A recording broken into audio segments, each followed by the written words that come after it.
안녕하세요. 사과점입니다. 이번 시간은 재경관리사 국기법 17페이지부터 전체적인 이제 객관식 문제풀이를 진행을 할 거고요.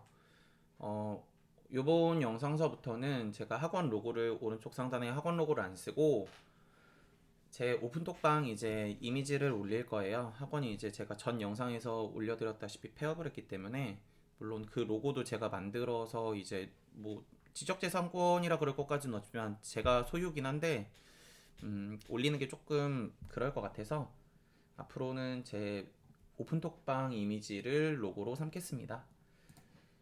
자, 그럼 문제 한번 풀어볼게요. 페이지 17페이지 갑니다. 다음은 조세에 관한 설명이다. 옳지 않은 것은 자, 조세죠. 그럼 조세에 들어가시는 거는 국세, 지방세 두 가지 있으시죠. 그래 대표적으로 과세 주체는 국가와 지방자치단체이다. 그래서 답안에 가시는 거 1번 맞고요. 국세면 뭐 국가, 다음에 지방세면은 지방자치단체. 오케이. 다음 2번 조세는 금전납부를 원칙으로 한다. 오케이 맞아요. 근데 예를 들어서 뭐 상속세나 증여세 뭐 이런 거 같은 경우는 물납제도가 있기는 해요. 근데 우리가 이제 배우시는 범위가 아니기 때문에 그래 답안에 가시는 거 2번 맞고요. 원칙이에요 원칙. 다음 3번 납세자는 납부한 조세에 비례하여 국가로부터 개별적인 보상을 받는다. 뭐 세금 냈다고 나만 더 챙겨주고 뭐 이런 건 아니죠. 그래 답안에 가시는 거 3번 틀리셨고요. 그래서 아래 보면은 일반적 보상 성격을 가진다라고 적혀 있으시죠. 다음에 4번 조세는 국가 지방자치단체의 경비 충당을 위한 재정 수입을 조달을 위해 과세를 한다라고 적혀 있으시죠. 그래서 나라라는 거는 이제 국민들이 납부한 세금으로서 이제 뭐 운영이 되고 요렇게 그래서 경비 충당으로서 사용되실 수 있는 부분입니다. 자, 다음 아래 내려가 볼게요. 18페이지 조세법의 기본 원칙에 대한 설명으로 가장 옳지 않은 것은 자, 조세 평등주의란 조세 입법과 다음에 조세 부과 및 징수 과정에서 모든 납세 의무자는 평등하게 취급되어야 한다는 원칙을 말한다. 오케이. 그래서 조세 평등주의라 그러는 거예요. 2번 신의성실의 원칙이란 납세자가 그 의무를 이행하거나 세무공무원이 그 직무를 수행함에 있어서 신의에 따라 성실하여야 한다는 원칙을 말한다 라고 적혀 있네요. 그래서 신의 성실의 원칙은 챙겨두셔야 되는 게 납세자도 성실해야 되고 세무공무원도 성실해야 돼요. 되셨죠? 둘 다예요. 한쪽만 해당되는 게 아닙니다. 다음 3번 조세 법률주의에 따르면 법률에 의하지 않고라고 적혀 있으시죠? 이걸 법률에 의하지 않고 세금을 매기시게 되면은 뭐 나라가 깡패도 아니고 가서 야 너 마음에 안 드니까 세금 갖고 와. 그럼 여기 있습니다 여기 있습니다 이럴 수는 없잖아요. 그죠? 그래 답안에 가시는 거 법률에 의해서 정해진 이제 각자 세법에 의해서 이제 조세를 부과하고 징수하도록 이제 하셔야 합니다. 그래 답안에 가시는 거 3번 틀리셨고요. 4번 조세 평등주의의 바탕을 둔 규정으로는 실질과세 원칙을 그 예로 들 수 있다. 뭐 이건 뒤에 넘어가서 제가 따로 설명을 드릴 거고요. 답안에 가는 거 3번입니다. 자, 아래 내려가 볼게요. 자, 2번 조세는 분류 기준에 따라 다양하게 구분할 수 있다. 다음 중 조세의 분류 기준에 따른 구분과 조세 항목을 연결한 것으로 가장 올바르지 않은 것은 자, 지문 보면은 첫 번째 이제 국세가 있죠. 그래서 국세는 대표적으로 법, 소, 부. 우리가 배우는 이제 재경에서 배우는 세 가지 주산법이 국세예요. 그리고 나머지 나와 있는 취득세, 등록면허세, 뭐 주민세 같은 경우 지방세 해당을 하실 수가 있고 보통세는 이제 목적이 정해져 있지 않은 거, 목적세는 이제 사용할 목적이 정해져 있는 거. 그래서 우리가 이제 법소부 배웠던 게 보통세고요. 목적세에 들어가실 수 있는 거는 뭐 교육세, 농어촌 특별세 이거 말고도 교통에너지 환경세, 에너지 환경세 다음에 그거 말고도 뭐 지방세에 들어가실 수 있는 것들이 뭐 지방교육세 다음에 또 뭐가 있을 수 있냐면은 지역자원 시설세 그래서 이렇게 들어가실 수가 있고요. 여기서 요만큼 되셨죠? 지방교육세하고 지역자원시설세는 지방세고요. 그리고 교육세, 농어촌 특별세, 다음 교통에너지 환경세는 국세입니다. 국세. 자, 그래서 답안에 가시는 거 오케이 2번 맞고요. 3번 조세 부담의 전가 여부 직접세가 나와 있죠. 직접세의 대표적인 케이스가 법인세와 소득세죠. 그래 답안에 가시는 거 이렇게 간접세에 들어가시는 게 이제 부가가치세가 있으시겠죠. 그래서 답안에 가시는 거 3번 틀리셨네요. 그래 답안에 가시는 거 3번이시고 아래 있는 지문은 한번 읽어보시면 될 것 같아요. 자, 다음 아래 내려가 보겠습니다. 자, 페이지 26페이지. 법률행위의 1번 법률행위의 효력 발생이나 소멸이 효력 발생 소멸이나 특정한 행위의 이행을 위하여 정하여진 일시, 이제 효력 발생 소멸이라 그랬죠. 그럼 요 이제 말을 정리하면 결과적으로 뭐냐면은 뭐 마지막 날이 언제냐는 거예요. 효력 발생을 하기 위해선 그 날이 지나야 이 사람이 뭐 세금을 이제 안 냈으니까 가산세를 매겨야 됩니다. 뭐 이런 것들. 그래서 우리가 흔히 부를 때 마지막 날을 기한이라 그러죠. 그래서 납부 기한, 신고 납부 기한 이런 말 쓰시잖아요. 답안에 가시는 거 4번이시고, 기간이라는 건 범위죠, 범위. 요거 말고 하나 또 챙겨두시면 좋은 게 기산일이라는 말이 있어요. 기산일이라는 거는 시작 날짜예요. 시작일. 그래서 요 정도 챙겨두시면 좋으실 것 같아요. 되셨죠? 자, 다음 아래 내려가 볼게요. 자, 2번 갑니다. 다음은 기한의 특례 규정이다. 틀린 것은, 자, 1번 신고, 신청, 청구, 그 밖의 서류 제출, 통지, 납부 또는 징수에 관한 기한이 공휴일에 해당하면은 그 다음 날로 기한으로 합니다. 그래서 요 공휴일에는 근로자의 날도 포함이 돼요. 자, 1번 맞고요. 다음 2번 기간의 초일 또는 중간에 공휴일이 있으면 그 일수만큼 기간이 연장된다? 아니에요. 그 기한 마지막 날짜가 이제 공휴일일 때 다음 날로 하는 거지, 중간에 뭐 이제 들어가 있는 주말들을 다 해가지고 그것들 뭐 뒤로 연장합니다 이런 제도는 아니거든요. 그래서 답안에 가시는 거 2번 틀리셨고, 3번 공휴일은 관공서의 공휴일에 관한 규정에서 규정된 공휴일을 말한다고, 당연한 얘기고. 다음 그러고 공휴일에는 조세 수납 기간의 휴무일인 방금 얘기했죠. 근로자의 날도 포함된다고. 자, 아래 내려가 볼게요. 자, 3번 우편으로 과세표준 신고서, 다음에 과세표준 수정신고서, 이와 관련된 서류를 제출이죠. 요거 보시면서 이렇게 말 정리하시면 좋아요. 문제 푸실 때는 내가 제출, 즉 내는 입장이에요. 서류를 내는 입장. 그래서 서류를 내는 입장이면은 발신주의라고 생각을 하시면 돼요. 되셨죠? 근데 내가 서류를 수취 받는 입장이에요. 그러면 도달주의라고 생각을 하시면 돼요. 되셨죠? 요게 이제 왜 이렇게 한다고 생각하시면 좋냐면은, 이해하실 때는 이렇게 보시면 좋거든요. 납세자의 편의를 봐주기 위해서다라고 생각을 해주시면 좋아요. 예를 들어서 나라에서 납세자한테 너 세금 얼마 내라 라고 이제 얘기를 하려고 고지서를 보냈어요. 근데 나라가 고지서를 보냈는데 그 고지서가 뭐 예를 들어 증발해 버렸어요. 중간에 사라져 버렸어요. 그러면은 나라가 이제 나한테, 납세자한테, 야 나는 보냈는데 너 못 받았어? 그래도 세금 내 라 그러면 납세자는 벙찌일 거 아니에요. 그러다 보니까 받는 입장에서는 그 서류가 이제 도달이 돼야 되는 거고, 내가 서류를 내는 입장에서는 서류를 이제 납세자 입장에서 편의를 봐주기 위해서는 그 관할 세무서장한테 도착하거나 아니면 뭐 나라에 도착하거나 이런 상태가 아니라 내가 보냈을 때, 우편 도장이 땅 찍혔을 때 나라한테 제출했다고 인정해 주게 되면은 아무래도 중간에 서류가 증발하더라도 저는 서류를 보냈습니다. 그래서 신고를 인정해 주셔야 돼요. 라고 하는 게 좀 더 납세자한테 편의를 봐주실 수 있겠죠. 그래서 납세자의 편의를 봐주기 위해서 제출하는 입장에선 발신주의, 다음에 받는 입장, 수취하는 입장에선 도달주의구나 라고 생각을 해주시면 좋으실 것 같습니다. 그래서 답안에 가시는 거 4번입니다. 되셨죠? 자, 다음 아래 내려가 볼게요. 자, 27페이지 4번. 다음에 국세기본법 송달에 대한 설명으로 옳지 않은 것은, 1번 국세기본법 또는 세법에 규정하고 있는 서류는 그 명의인의 주소, 거소, 영업소, 사무소에 송달하는 것을 원칙으로 한다. 오케이. 다만 이 사람이 이제 안 받을 거라고 거부하지 않는 한은 다른 곳에서 이제 그 사람한테 송달을 해도, 그 사람한테 전달을 해줘도 그 부분에 대한 효력은 인정을 해줍니다. 다음 2번 서류는 교부, 우편, 전자송달을 원칙으로 한다. 다만 주소불명 등의 사유로서 그 사람이 뭐 해외에 가 있거나 아니면은 뭐 주소가 안 맞다거나 이래서 송달할 수 없으면은 공시 송달을 하실 수가 있습니다. 되셨죠? 이 지문 푸실 때 서류의 교부, 우편, 전자송달, 공시송달을 원칙으로 한다 그러면 틀려요. 아셨죠? 3번 서류의 송달에 대한 효력은 원칙, 제가 받는 입장이죠. 도달주의에 의한다. 근데 공시송달의 경우는 특례 규정을 두고 있다. 오케이. 그래서 이 특례 규정이 뭐냐면은 밑에 있는 거예요.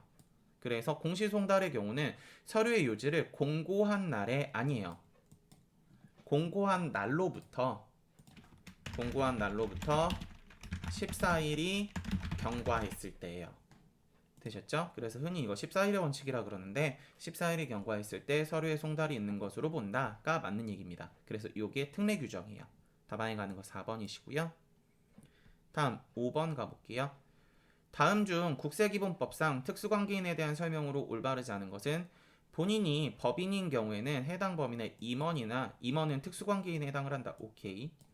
다음 2번 본인이 법인인 경우에 해당 법인의 지배적인 영향력을 행사하는 영향력자 딱 보이자마자 특수관계인인 거 알 수 있겠죠. 주주는 특수관계인에 해당한다.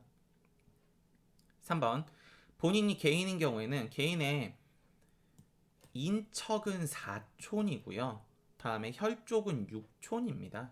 그래서 답안에 가시는 거 3번 틀리셨고 사실 이런 거는 조금 쪼잔한 것 같아요. 문제 내는 거.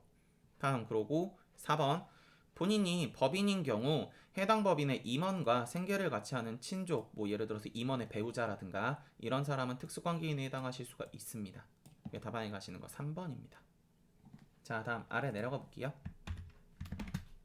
자, 6번 다음 중 세법상 기간과 기한의 규정에 대한 설명으로 가장 올바르지 않은 것은 기간을 일, 주, 월, 연으로 정한 때에는 기간의 초일을 기간 계산 시 산입하지 않는다. 오케이. 요게 이제 기본적인 국세기본법상 이제 날짜 계산 방법이시죠. 다음 또 갈게요. 그래서 민법 규칙 따르는 거예요. 2번 기간 계산 시 국세기본법 또는 그 세법에 특별한 규정이 있는 것을 제외하고는 민법에 따른다. 방금 얘기했고요.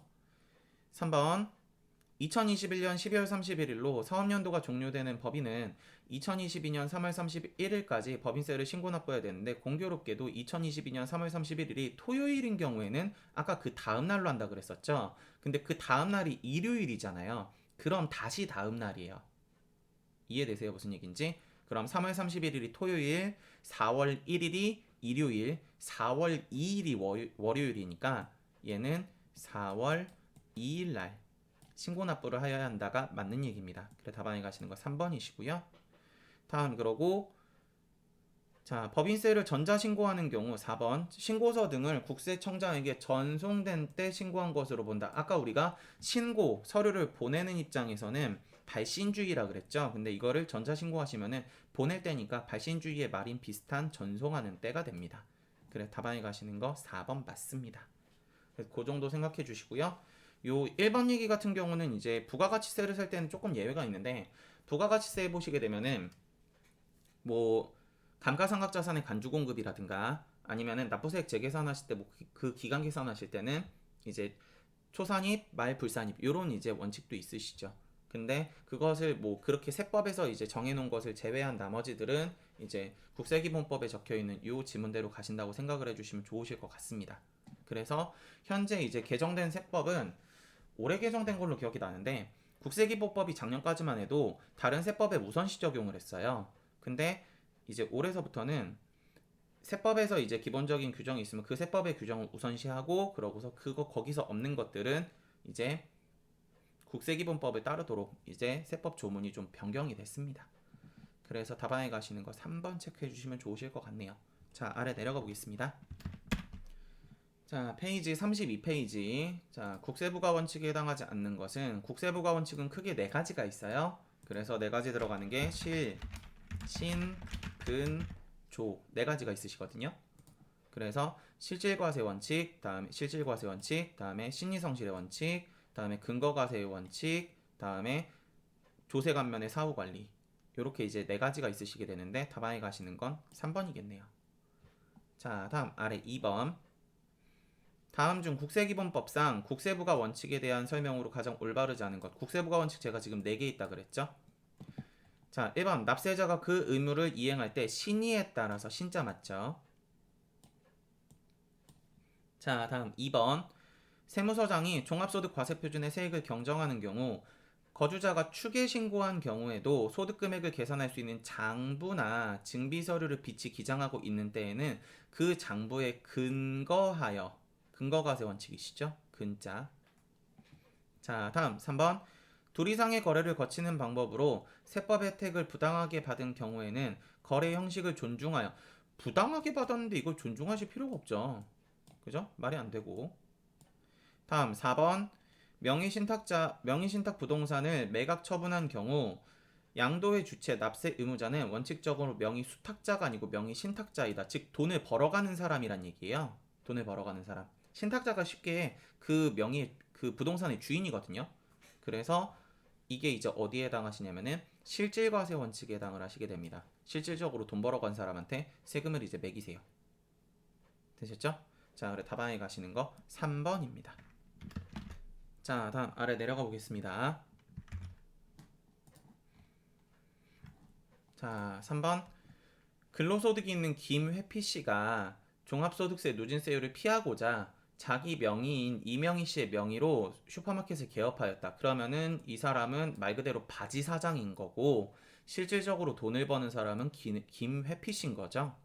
그죠? 그래서 이럴 때 이제 적용되는 게 실질적으로 돈 번 사람한테 세금을 매기겠습니다가 되니까 답안에 가는 거 실질과세 원칙입니다. 그래서 경영에도 뭐 이명희 씨는 경영에도 참여한 바가 없으며 실질적인 소득은 전부 다 김혜피 씨에게 귀속되었다. 실이죠, 실. 자, 다음 아래 내려가 보겠습니다. 4번. 방금 3번이랑 이제 비슷한 문제예요. 국세기본법의 명의 신탁부동산을 매각 처분한 경우 납세 의무자는 명의 수탁자가 아니고 명의 신탁자로 보고 있다. 돈을 번 사람이다 라는 얘기죠. 그래서 실질적으로 돈 번 사람한테 세금을 매기세요. 실질과세 원칙입니다. 자, 다음 아래 내려가 볼게요. 자, 5번인데 5번은 그냥 한번 답을 한번 보시면 될 것 같아요. 그냥 요게 이제 신의성실의 원칙의 적용 요건인데 과세관청의 공적인 견해 표현에 들어가시는 거는 뭐 세무 담당자에 대한 구두 설명은 안 되고요. 홈택스 사이트 요거는 답으로 나오실 수 있어요. 홈택스 사이트 Q&A도 과세관청의 공적인 견해 표현에 들어갈 수가 있다 이렇게 답이 나오실 수가 있거든요. 틀린 말로. 그래서 요거는 하나 챙겨두시면 좋을 것 같고 국세상담센터에 전화 안내 뭐 이거 세 개다. 1번, 3번, 4번 전부 다 비슷한 의미죠. 그래 답안에 가시는 거 2번. 국세청 법규과의 서면 질의인데 공문서로서 이제 질의를 넣었는데 그거로서 이제 다시 답변이 왔다. 그런 게 공적인 견해 표명. 답안에 가시는 거 2번입니다. 자, 아래 내려가 볼게요. 자, 36페이지 1번서부터 가보겠습니다. 세법의 해석이나 국세 행정의 관행이 일반적으로 납세자에게 받아들여진 후에는 새로운 해석이나 관행에 대해서 소급하여 과세하지 않는다. 뭐 답은 주어줬죠. 1번. 다음 2번. 다음 중 소급과세 금지 원칙에 대한 설명으로 가장 올바르지 않은 것은 자, 1번 국세를 납부할 의무가 성립한 소득에 대해서는 그 성립 후에 새로운 법에 따라 소급하여 과세할 수가 없다. 오케이. 우리 이제 책에는 이 성립일에 대한 얘기가 없는데 뭐 그냥 간단하게 우리가 배우는 세법 얘기만 하면은 기본적인 성립일은 신고 납부 세목에 들어가시는 부가세 소득세 법인세는 이제 과세 기간 종료일이에요.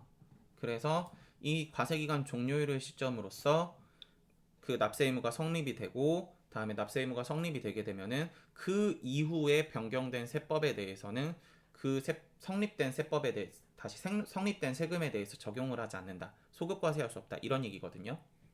그래서 뭐 간단한 예제 하나 들어드리면은 12월 31일에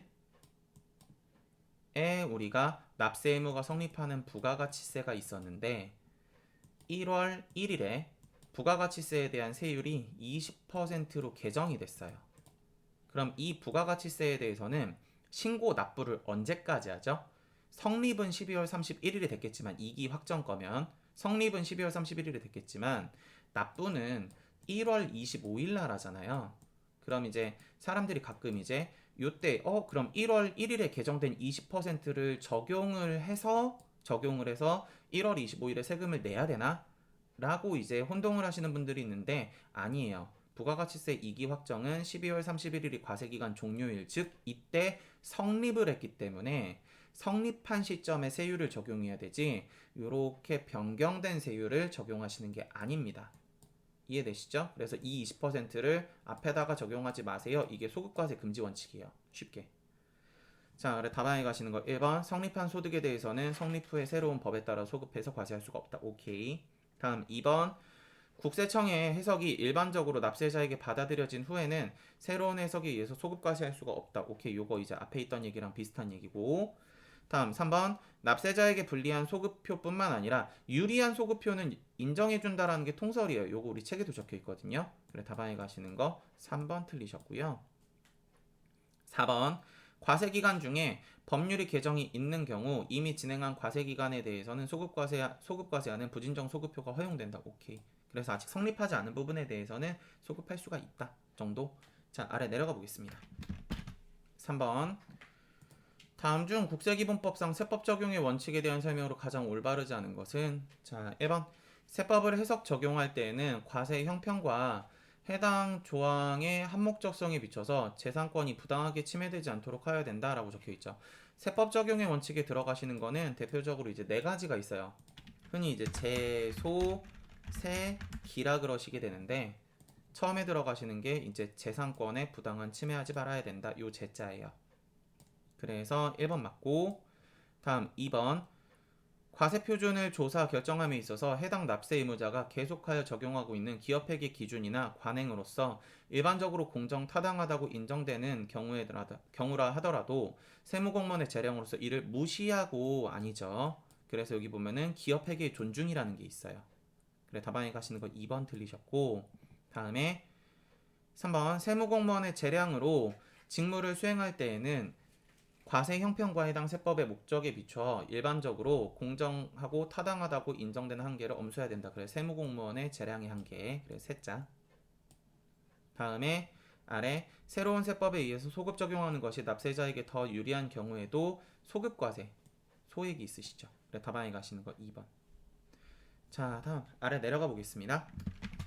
자 페이지 38페이지 과세권자가 납세 의무자에게 세금을 부과하기 위해서는 과세 요건을 법률에서 규정하고 있어야 된다. 과세 요건이 아닌 것은 과세 요건은 크게 네 가지가 있죠. 납세 의무자, 다음에 세율, 과세 물건, 다음에 과세 표준. 되셨죠? 그래 답안에 가시는 거 4번입니다. 내려가 볼게요. 자, 페이지 50페이지 국기법 이제 마지막 파트. 1번 과세표준 수정 신고에 관한 설명으로 잘못된 것은 요게 이제 답지가 하자거든요. 요거 답하자예요. 자, 그래서 정오표에도 최근에 올라가 있던 정오표에도 못 본 것 같은데 자, 일단 답안은 1번입니다. 법정 신고 기한까지 과세표준 신고서를 제출한 자만이 당해 국세 과세표준의 세액의 결정 또는 경정하여 통지하기 전까지 과세표준 수정 신고서를 제출할 수 있다는데 이게 개정됐어요. 그래서 현재는 기한 후 신고를 한 자도 수정 신고를 할 수 있다예요. 되셨죠? 그래서 법정 신고 기한까지 신고서를 제출한 자만 가능한 게 아니라 기한 후 신고를 한 자도 수정 신고를 할 수 있습니다. 되셨죠? 근데 이게 효력의 차이가 좀 있어요. 효력은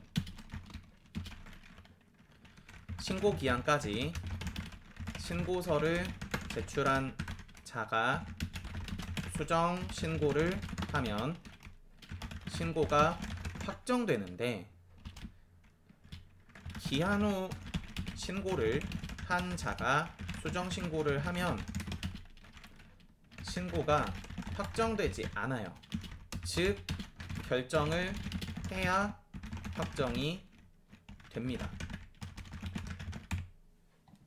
되셨어요? 그래서 요거 하나 챙겨주시면 좋으실 것 같아요. 이게 이제 확정된다라는 게 무슨 얘기냐면은 신고 기한까지 신고서를 제출한 자가 수정 신고를 하면은 나라가 알았어 그럼 그거 세금 내 라고 하는 건데 기한 후 신고를 한 자가 수정 신고를 하면 확정하지 않고 알았어 그래 이건 내가 볼게 근데 너 세금이 얼마인지는 내가 결정한다 라는 게 이제 두 번째 줄 얘기예요. 이해되시죠? 그래서 전자는 나라가 그냥 인정을 해주는 거고 후자는 나라가 그걸 보고 참고적인 용도로 이제 하고 나라가 세금이 직접 얼마인지 야 너 이만큼 내야 돼 라고 찍는 거에 대한 얘기인 거지 굳이 수정 신고를 했다고 그거를 확정해 주진 않습니다. 그래서 답안에 가시는 거 1번이시고 다음에 2번 법정 신고 기한이 지난 후 1개월 이내에 수정 신고를 한 자는 다시 수정 신고를 한 경우는 과소신고, 초과환급신고의 과산세의 90%에 상당하는 금액을 감면한다는데, 요거는 제가 보통 이제 수업 시간에 뭐라고 얘기를 많이 하냐면, 과소신고 감면은 1, 9, 3, 7, 5, 6, 5라고 많이 얘기를 해요. 되셨죠? 1, 9, 3, 7, 5, 6, 5. 뭐 뒤로도 더 있어요. 그래서 뭐 1년이 내면은 뭐 몇 퍼, 2년이 내면 몇 퍼, 뭐 이렇게 더 있는데, 기본적으로 한 요 정도만 외워주시면 제 생각에는 문제 푸시는데 지장이 없지 않을까. 그래서 1개월 이내는 90%, 다음에 3개월 이내는 75%, 6개월 이내는 50%. 그래서 19375 65. 다음에 무신고에 대한 감면은 우리 이제 남성분들 같은 경우는 군대 가셨을 때, 요즘은 이제 그런 경우가 많이 없는데 저 때는 이제 콜렉트콜을 정말 많이 썼거든요. 카드값도 만만치 않거든요. 그래서 콜렉트콜 번호가 몇 번이냐면은 1533이죠. 그래서 1개월 이내는 50%, 다음에 3개월 이내는 30%. 이것도 뭐 6개월 이내면 뭐 20%다 이런 얘기가 있는데, 그거 거기까지는 안 외우셔도 될 것 같고 요 정도만 외워주시면은 문제 푸시는데 지장이 없지 않을까 싶습니다. 그래서 2번 맞고요. 3번 과세표준 수정신고서를 법정신고기한이 지난 후 2년 이내에 제출한 자는 기간의 경과 정도에 따라서 과소신고나 과소신고 과산세의 감면율을 곱한 금액을 감면한다. 오케이. 그래서 제가 2년까지 있다고 과소신고 얘기를 드렸죠. 무신고는 6개월까지. 다음 4번 법정신고 기한이라 함은 기한은 마지막 날짜죠. 각 세법이 규정하는 과세표준의 세액에 대한 신고 기한 또는 신고 기한서 제출 기한을 말한다. 오케이. 자, 아래 내려가 보겠습니다. 자, 2번 3일은 법인세를 신고 납부하면서 원천징수당한 기납부세액을 차감하지 않고 과오 납부하였다라고 적혀있죠. 세금을 더 냈다는 얘기죠. 그럼 세금을 더 내시게 되면은 내가 나라한테 돌려주세요 라고 청구를 하셔야 돼요. 그래서 답안에 가시는 거 경정 청구를 하셔야 합니다. 되셨죠? 그래 답안에 가시는 거 4번이시고, 결정 경정하고 경정 청구 헷갈리시는 분들이 있는데, 결정 경정은 나라가 나한테 지적을 하는 거라 생각을 하시면 되고요. 경정 청구는 내가 나라한테 요청하시는 거라 생각을 하시면 돼요. 되셨죠? 그래서 그 정도 정리를 해주시면 좋으실 것 같습니다. 자, 다음 아래 내려가 볼게요. 3번 다음 중 국세기본법상 수정신고 및 가산세 감면에 대한 설명으로 옳은 것은, 국세를 감면하는 경우 가산세는 그 감면하는 국세에 포함되지 않습니다. 가산세는 뭐 기간에 따라서 따로 이제 감면을 따로 하셔야 되는 거고. 2번 법인세 과세표준과 세액의 경정이 있을 것을 미리 알고 수정신고를 한 경우에는 가산세를 감면하지 않습니다. 답안이 2번이시고요. 3번 가산세를 감면받고자 하는 경우에는 감면신고서를 제출을 하셔야 되고, 4번 법정신고기한이 지난 후 2년이 되는 날까지 수정신고를 하시면 과소신고 가산세 감면이 있다 그랬죠. 그래 답안에 가시는 거 2번입니다. 자, 내려가 볼게요. 4번 다음 중 기한 후 신고제도에 대한 설명으로 가장 올바르지 않은 것은, 1번 법인세 신고기한이 3개월이 지난 후 기한 후 신고를 한 경우 무신고 가산세를 감면을 한다 그랬죠. 아까 제가 뭐라 그랬죠? 1533이라 그랬죠. 1533 콜렉트 콜. 그래서 3개월 이내는 30% 감면입니다. 그래서 답안에 가는 거 1번 틀리셨고요. 2번 1개월 이내다. 그럼 1533이라 그랬죠. 50%. 다음 그러고 3번 관할 세무서장이 세법에 의해서 당의 국세 과세표준을 결정하여 통지하기 전까지 과세표준 기한 후 과세표준 신고서를 제출할 수 있다. 근데 그걸로 확정되진 않는다. 다음 4번 기한 후 과세표준 신고서를 제출한 자로서 세법에 따라 납부해야 될 세액이 있는 자는 그 세액을 납부해야 된다. 뭐 맞는 얘기시죠. 당연히 세금 내야죠. 자, 내려가 볼게요. 5번 갑니다. 5번 신문기사 일부이다 가로 안에 들어갈 내용으로 옳은 것은 빠뜨린 연말정산 추가 환급이다 라고 적혀있네요. 자, 시간이 촉박해서 여기 포인트, 소득세액공제 항목 중 일부를 누락한 사람이 많대요. 이게 포인트예요. 그러면은 소득공제나 세액공제를 누락하시면 세금을 더 냈을 거거든요. 그래서 앞에서 이게 몇 번하고 같은 얘기냐면 2번하고 같은 얘기예요. 그래서 세금을 더 냈었을 거니까 돌려주세요라고 경정 청구를 하실 수가 있습니다. 그래 답안이 1번이시고요. 다음. 그러고 뭐 실무자분들은 뭐 아시겠지만 여기 보면 1년 얘기에 1년에 한 번 하는 연말정산이다 보니 빠뜨리는 경우가 많다라고 적혀 있죠. 그래서 뭐 세무사 사무실 같은 경우는 연말정산 빠뜨리시면은 굳이 경정 청구 안 넣고 뒤에 이제 확정 신고가 남았으니까 확정 신고에 이제 하시는 분들도 있으신 걸로 알고 있습니다. 그래 답안에 가시는 거 1번이시고요. 자, 다음 아래 내려가 볼게요. 자, 6번 갑니다. 다음 중 사후적 권리구제에 해당하지 않는 것은 자, 2번 과세 전이죠. 과세 전. 이거 가끔 읽을 때 과세 전적부 심사 이렇게 읽어서 전적이 뭐야 이러신 분들이 있는데 전적이 흔히 그 게임할 때 말하시는 전적이 아니에요. 떨어뜨리고 계시면 돼요. 이렇게. 그래서 과세 전 적부 맞는지 틀린지 심사해 주세요. 세금 매기기 전에 심사 부탁드립니다. 이게 과세 전적부 심사. 그래서 사후적이 아니라 사전적이요. 과세 전이니까. 그래, 답안에 가시는 게 2번이시고요. 자, 다음 아래로 내려가 보겠습니다. 3일은 이자 수령 시 원천 징수된 세액을 납부할 세액에서 차감하지 않고 법인세를 신고 납부하였다. 과다 납부한 법인세에 대해서 경정 청구하시면 되겠죠. 답안에 가시는 거 1번. 과소 납부를 하시게 되면은 수정 신고를 하시면 돼요. 아셨죠? 자, 그래 답안에 가시는 거 1번이시고. 다음 아래 갑니다. 마무리 8번. 다음 중 국세 환급금 및 국세 환급 가산금에 대한 설명으로 옳은 것은 자, 1번 국세 환급금이란 국가가 징수한 세금 중 과오납 혹은 이중 납부된 사유로서 납세자에게 반환하는 환급세액을 말한다. 뭐 당연히 1번이실 거고. 2번 국세 환급 가산금이란 납세자가 세금을 납부기한까지 납부하지 않은 경우 납세자가 납부하여야 할 세금에 추가로 납부해야 되는 금액이다. 이건 가산세에 대한 얘기시죠.